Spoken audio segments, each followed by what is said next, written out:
कपड़ों की परवाह करना, आखिर ये है क्या? सिर्फ दिखावा या इसके पीछे कोई गहरा मतलब भी है? आज हम पुरुषों की स्टाइल के इसी सवाल की पड़ताल करेंगे और देखेंगे कि हमारे कपड़े असल में हमारे बारे में क्या कहते हैं। तो चलिए शुरू करते हैं उस एक बड़ी चिंता से जो आप जानते हैं कई लोगों के मन में होती है कि अगर मुझे अच्छी दिखने वाली चीजों में दिलचस्पी है तो क्या इसका मतलब ये नहीं हुआ कि मैं एक सतही इंसान हूँ। ये एक बहुत ही वाजिब सवाल है और यही हमें सीधे हमारे पहले मुद्दे पर ले आता है। तो सबसे पहले ये समझने की कोशिश करते हैं कि आखिर अच्छे कपड़े पहनने को लेकर ये जो एक हिचकिचाहट है, ये आती कहाँ से है। ये एक तरह का कह सकते हैं सांस्कृतिक प्रतिरोध है। खासकर पश्चिमी संस्कृतियों में अगर कोई अपनी दिखावट पर, अपने पहनावे पर ध्यान देता है तो उसे अक्सर व्यावहारिक यानी प्रैक्टिकल नहीं माना जाता।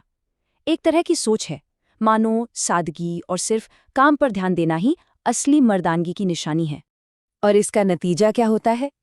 जो पुरुष स्टाइल की परवाह करते हैं उन्हें अक्सर इन लेबलों का सामना करना पड़ता है कि वो दिखावा कर रहे हैं, अव्यावहारिक है या यहाँ तक कि स्त्रैण है। ये एक तरह का सामाजिक दबाव है जो कहता है कि स्टाइल की परवाह करना ठीक नहीं है। लेकिन सवाल ये है कि क्या स्वाभाविक या नेचुरल दिखना ही हमेशा बेहतर होता है? हमारा अगला सेक्शन ना इसी सोच को चुनौती देता है। हम बनावट बनाम स्वाभाविकता की इस बहस में थोड़ा और गहरा उतरेंगे। देखिए, एक तरफ है 1960s के दशक का नेचुरल लुक जो एक सामाजिक क्रांति की तरह था, और दूसरी तरफ है स्टाइल की कला जिसे कैरी ग्रांट जैसे लोगों ने अपनाया। ये एक लंबी मर्दाना परंपरा का हिस्सा है जो कौशल और इरादे पर आधारित है। तो सच तो ये है कि ये जो सोच है ना कि नेचुरल लुक ही ज्यादा असली और प्रामाणिक है, ये इतिहास में बस एक छोटा सा दौर था। ये कोई सुनहरा नियम नहीं है, बल्कि एक अपवाद था। और यहीं पर इस किताब का सबसे बड़ा आइडिया सामने आता है, सभी कला कृत्रिम है। इसका मतलब ये हुआ कि स्टाइल बनाना ठीक वैसे ही है जैसे कोई पेंटिंग बनाना या संगीत रचना। ये कौशल है, ये सतही नहीं बल्कि बहुत ही मानवीय है। चलिए इस शब्द को थोड़ा और खोलकर समझते हैं। आर्टिफिस या बनावट लैटिन शब्द आर्स से आता है जिसका मतलब है कौशल या अभ्यास।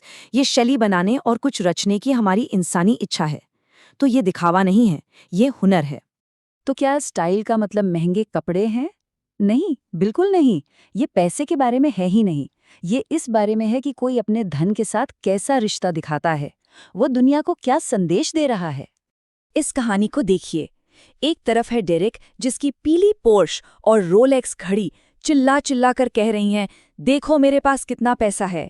और दूसरी तरफ है विंस्टन जिसकी पुरानी टूटी फूटी टाइमेक्स घड़ी एक शांत आत्मविश्वास दिखाती है। दोनों अमीर हैं लेकिन उनका संदेश बिल्कुल अलग है।